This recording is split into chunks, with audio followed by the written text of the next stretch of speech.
pamilya ko ay nandyan sa Pilipinas. Understand that, in fact, hindi ko naman din gusto talaga na magstay dito, no? Dahil ang mga anak ko, ang pamilya ko, ay nandyan sa Pilipinas at ang trabaho ko ay nandyan sa Pilipinas. Pero as Vice President, may duty din ako sa isang kababayan natin, isang Filipino citizen who is held against his will dito sa ICC Detention Center. So, wag na nating isipin na tatay ko siya.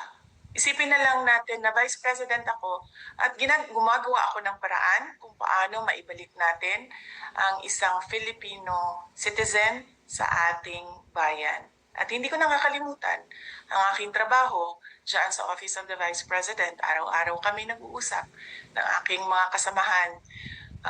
Iilan na lang naman po ang naiwan na projects dahil approximately 700 million yung budget namin dyan.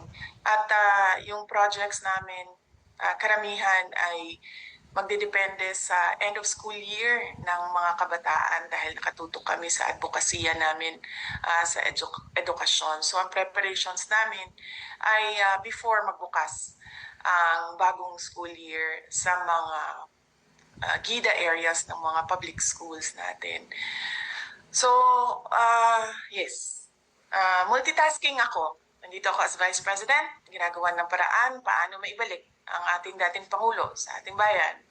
Nagtatrabaho ako through our satellite offices, through our central office of the Vice President.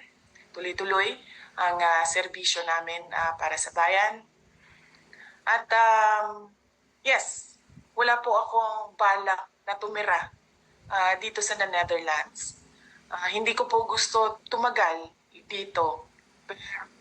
Madami akong kailangan na sikasuhin. Trabaho dito, trabaho dyan sa Pilipinas. At alam ko kung paano magbalanse ng trabaho dahil mas mahirap pa ang trabaho ng isang mayor sa sobrang dami ng issues and concerns ng isang lugar. So marunong na ako bumalanse.